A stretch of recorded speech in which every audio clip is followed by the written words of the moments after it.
it's Shel from Paper Actio Studio, and today I'm sharing with you my Pick a Stick Challenge art journal page for December of 2016. Yes, it's still December. It's almost over.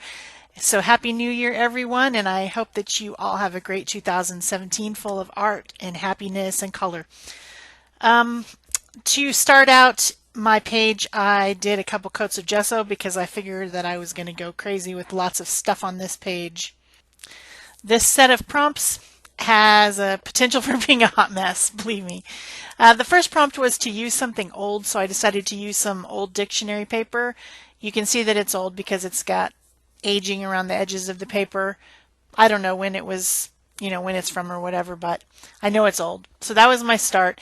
And the second prompt happened to be to use paper scraps. And so I just continued on using this same paper to kind of start what I was expecting to be sort of an abstract page. I wanted there to be a focal point area, so that was my idea when I put the pieces on the way I did. Wasn't concerned that you'd be able to read them. They're just the first layer. For those of you who've been asking and wondering, yes, we're going to continue Pick a Stick Challenge in the new year, and our Facebook group is still going strong. We keep getting new members every day, and we will be adding a little twist in the upcoming year, as well as having a couple guest artists. So that will be fun. So go to the link down below if you haven't joined and join in. The next prompt 3, was to use at least one piece of ephemera. Ephemera just means something that was intended to be disposable but became something that you kept, like tickets or old newspaper clippings or napkins from a wedding or pamphlets or flyers or things like that. And I had this lace doily thing, which I sometimes keep these from special occasions, but this one just happens to be one that someone sent me. And so I decided to use that as my ephemera, and I ended up adding a second one on top to try to make it a little bit thicker. And then the next prompt was to use acrylic paint. So I'm using the Golden High Flow, which is a fluid acrylic paint, in a dripping fashion, dripping it down the page, adding a little bit of water to help it run. And the reason I like to do this is because if you have something raised like that doily, it goes down into the grooves of it and helps it to stand out more, because it's just white, so it kind of like collects down in the crevices and makes the detail stand out. So that's the reason that I picked the fluid acrylic in an attempt to do that. So the next step, the reason that this page the way the steps came out from the Sticks of Fate, it just made so many things on top of things on top of things, and I tried to only do, when there's steps like that, you try to just do them in sections, like over here we'll do this one, over here we'll do this one, and I don't know how successful I was, but the next thing was to stamp into wet gesso. So I'm using heavy gesso and using a stamp from Stampin' Up. Who knows if it's even available anymore. It's just a leaf stamp, an open leaf stamp, and stamping into the heavy gesso to create more texture. And I put the heavy gesso on with a palette knife so that it was a good thick layer so that I would create texture, because now it's kind of like those leaf prints are down inside like some plaster or something. That was the concept. And then the next one, it could have been one of the other on this one, but this is just how the Sticks of Fate happen. It was to use a gel medium or gesso to create a resist image. So I decided to use 3D gloss gel and to use the same stamp and continue my little leaf spray using the glossy gel. And this usually works really great with a water-based medium. It seals up the paper where the gel is, and then when you put a color over it, it resists the color.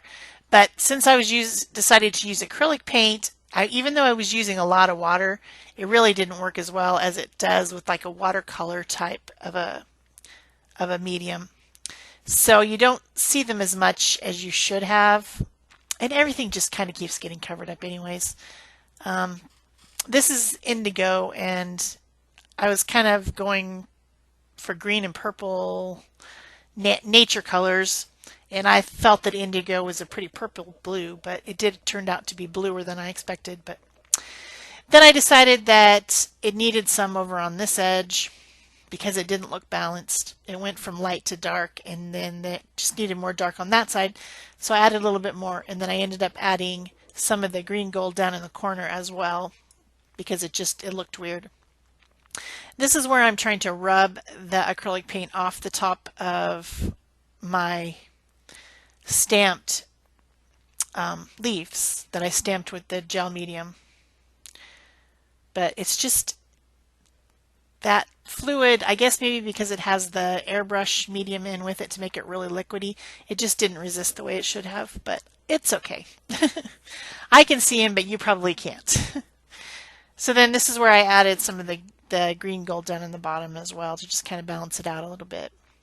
My colors did get a bit muddy. It just, it's just the nature of this type of a challenge where you have to do all these steps. Sometimes there's too many steps. And in this case, there was just really, I felt too many, but I had to do them all. And I wasn't wise about the way I did it. So then the next step was to add something from nature. And I have these pressed flowers that Britton Myers, one of my viewers, sent me in a Happy Mail package. She must have gotten these from her garden and pressed them. And then she sent me some of them, which is very nice. So thank you, Britton. I think her name is actually Ellen, but her name on YouTube is Britton, so I call her that. So I was pretty happy with those, and I decided to use those on my page. To attach these, I'm using a gel matte medium instead of the more fluid one that I use to attach the finer papers, because it's 3D. It's something that needs to be stuck down pretty well. They're brittle because they are dried flowers, and so I want to make sure that it's all real sealed and stuck to the page. So I have 3 different branchy things and then 3 little pansy flowers that I put on. And these are to be my focal point. I don't feel that they stand out as much as they should. And that continues to bother me. But I do put them on. Perhaps I should have done a wash and lightened up the area underneath before I put them down, because I don't feel like they stand out as much as they should on, for being the focal point of the whole page. So then I have this other package of Happy Mail, which is from Nikki DiMattia, I think is how you would say it. Sorry, Nikki, if I didn't say it right. But she sent me a stencil that she had an extra one of, and then she added these handmade papers from a place called, I wrote it down so that I would remember, a place called Loose Ends, looseends.com, and they have all different types of really cool hand pressed and handmade papers and fibers and things like that. And she recommended them, and she sent me some from her stash so that I could see what they had. And I picked this one out, which has some type of characters, runes on it of some sort, which I thought was really cool. And it's definitely a handmade paper. I used it to tear it. Oh, and by the way, it's tear and collage down paper was the next step. I mean, how much collaging and sticking and yeah, these sticks of fate were crazy this time. I used a wet brush to help me tear the handmade paper. That works really good on those type of papers. Mulberry papers, handmade papers, things like that. And it gives you more of like a deckled edge rather than a real harsh edge if I'd cut them. So this is me attempting to kind of lighten up behind and make the flowers stand out more. But because I already stuck them down, I couldn't really, it wasn't satisfactory for me to do that.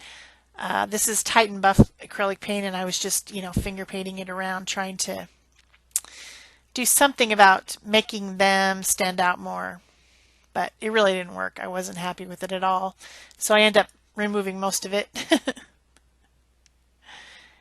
it was a good idea, I thought, but then it didn't work the way I wanted to. So here I am just using a baby wipe to pat off most of that, which did make my colors a little bit more muddy, unfortunately. But, oh well. It's an art journal page. It's not the Mona Lisa, so it's perfectly fine. Sometimes the sticks of fate aren't very kind. So the next step was to add hand stitching or machine stitching. And I had this piece of jute, and I have these tools that I've had for a long time. This one has, this little wand one has some needles inside, and then this other one has like a pad and then a little grid thing that helps you, if you really want to make perfect stitches, you can punch the holes in advance. So this little pokey thing on the end, I can just punch through the grid, and that'll help me make real even stitches. And then the needles have big heads so that you can use stuff like this jute. And I just thread it through there, and then I'm just off to stitching, stitching, stitching. Easy peasy. This does add a horizon line to my page and give it something that grounds it in a horizontal way. I've already got a lot of vertical lines, so I did want something to go horizontally to give it a little bit of a ground. So I just stitch all the way across. I don't do a cross or a cross stitch or anything. It's just a single, kind of like a whip stitch with my jute twine, and it matches the color of the handmade paper and is a kind of another natural element in addition to the dried flowers. So I was really happy with that. I thought that turned out very nicely. I could have machine stitched, except for there's like a pile of 30 things that I need to repair on top of my machine. I would have had to go unpile it, and then the Christmas paper and the Christmas boxes haven't been put away, and they're kind of in the way. So yeah, better to hand stitch. So the final step, step 10, was to spray randomly with inks, mists, or paints. And I got out some Glimmer Mist from Tattered Angels. This is a Canvas Corp Brands company, in a purple and an orange. And I'm just trying to brighten up the colors of the pansies because, you know, when you dry something, it gets a little bit faded. So I thought I could put a little bit of shimmer and shine on them, brighten them up a little bit, which did work pretty well. And then I got out some Inca Gold, and I'm just like going over, kind of like a dry brushing, except for I'm using my finger, obviously, but going over and highlighting the flower veins and the leaves and the sticks, giving them, still trying to make them stand out more from the background of the page. And that actually worked quite well. They're shiny. It's not hard to, I mean, it is hard to see on the video. I also did some of the Inca Gold all around the edge for a border.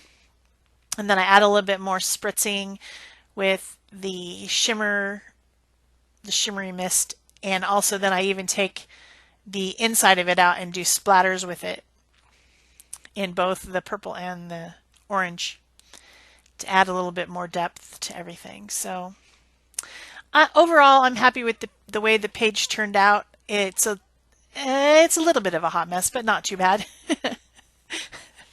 I've done worse. So if you have enjoyed this video, be sure to give it a thumbs up, leave me a comment, you know, all that stuff. Subscribe, share. Those things really, really, really do help me, and it's something that I'm so grateful that you guys show your interest in my channel by doing those things. And I like to hear from you. I like to know who's watching. So whenever you leave me a comment, I'm like, oh, I start to recognize people and their personalities over time. So that's something that's very valuable to me as a YouTube creator, and it does keep me creating. So please do that if you can. I did decide to add a little bit of a quote because I felt like it needed something in this lower right hand corner to ground it. So I put preserved in time. You know, this page, it'll go in a book, it'll be preserved. These flowers, the the process of doing the challenge, the whole thing will all be preserved. So I'll remember who gave me the flowers. I'll remember who gave me the handmade paper. I'll remember the steps and what I did to do it. So anyway, that's it for me. Thanks. Bye-bye.